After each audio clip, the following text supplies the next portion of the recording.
My goal here is simple. Funner for everyone. Hey, Jane, you having fun? Woo! Is that legal? Because around here, funner is a state of mind.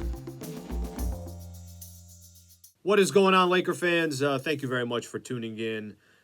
This will be kind of a somber Lakers Talk Daily, right? We're doing it all season long, and last night the Lakers swept against the Denver Nuggets. I want to spend a little time of what kind of changes do you want to see the Los Angeles Lakers make? Do you want them to go after Kyrie Irving? Do you not? Do you want them to keep D'Angelo Russell? So we'll get into a little bit of that today. Quick shout out here. Harris Resort SoCal.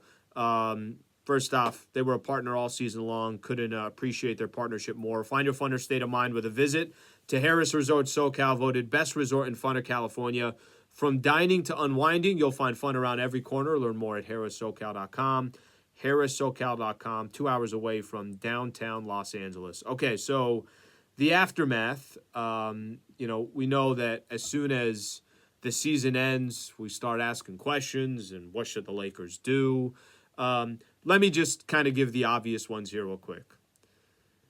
The Lakers in the offseason have to do everything they can. Austin Reeves got to come back, and I think the Lakers will make it happen. What a phenomenal player. The man continues to grow. Worked his way into not just the rotation, but the starting lineup. And you really kind of reached a point where you're like, all right, well, you got to have this guy in. So there is no strategy or there is no game plan of not having Austin Reeves on this team moving forward. Reeves is an easy one. We can move on from there.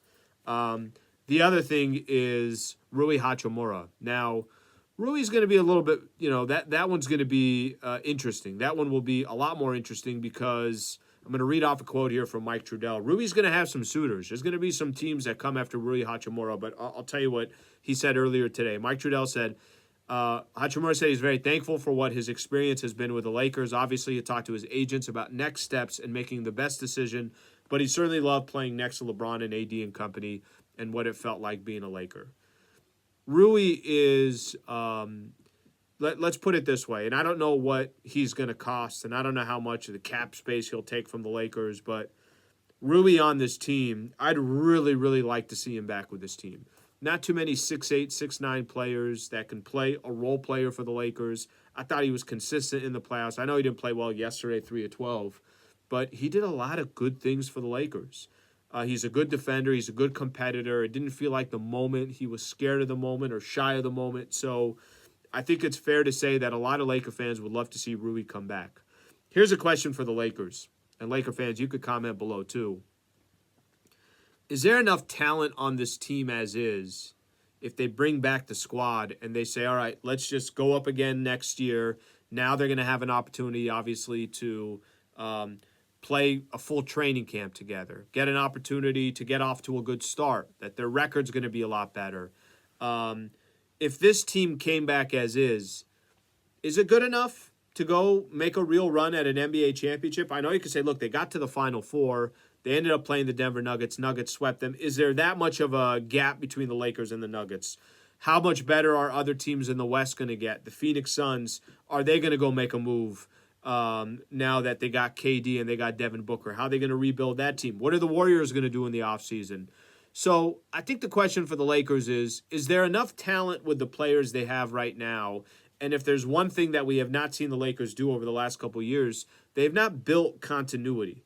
They have not taken a team and said, all right, we lost this year, let's run it back next season. That literally has not been part of the game plan for the Lakers since LeBron James has been here. And I think that's going to be the major question mark for the Lakers is, do they decide we got a good enough core, we got the right role players. Now we just need time to get better, play with one another, expect that other guys are going to step up more, expect that D'Angelo Russell's going to be better. That's the major question that the Lakers are going to have. For me, the biggest question mark is D'Angelo Russell. That's the biggest question mark. Do you want to put your eggs in the basket of D'Angelo Russell? If I can be blunt for a quick second, I'm not crazy about D'Lo. I'm just not. I don't feel like he has this dog to him. I don't feel like he has this winning pedigree to him. And I feel like that does not match what the team is. The team has a lot of that. Now, D'Lo also has talent. D'Lo can go off for 30 in a game, and there really aren't too many other role players around the NBA that can do that. But D'Lo is making $31 million this year. So how much is his price going to come down just based upon how he did this year? Are there going to be a lot of suitors coming after D'Angelo Russell? Do the Lakers want to bring D'Angelo Russell back just simply so they have him as an asset? Then they work with him for 4 or 5 months, and if it's not working, maybe he's one of the pieces they trade at the trade deadline. A lot of questions about the roster, but for me, D'Angelo Russell is the biggest question of, is he the right player for this team? Yesterday was obviously clear. Kyrie Irving, Trae Young, couple players rumored around the Lakers were both at the game. Do the Lakers try to go big game hunting? And if they do go big game hunting, what does that mean to some of the role players that the Lakers have? Does it cost them some of those role players? So Laker fans, a lot of questions. And I think it's, part of what is the allure and the fun of the offseason conversation is having some of those conversations.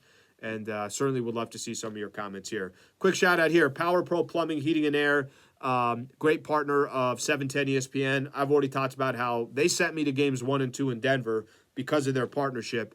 They're celebrating 20 years in the industry, 30 plus years of industry experience.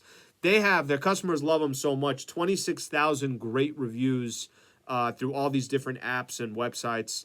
If you're ever in the need for anything from a plumbing perspective or HVAC, heating and air, please consider powerproplumbing.com. That's the website, powerproplumbing.com. Laker fans, would love your comments on some of these topics here.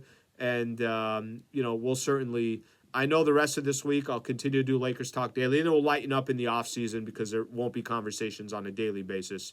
But your comments below, thank you for being a part of the show. And please subscribe to our channel here on ESPN LA on our YouTube page. Thanks, Laker fans.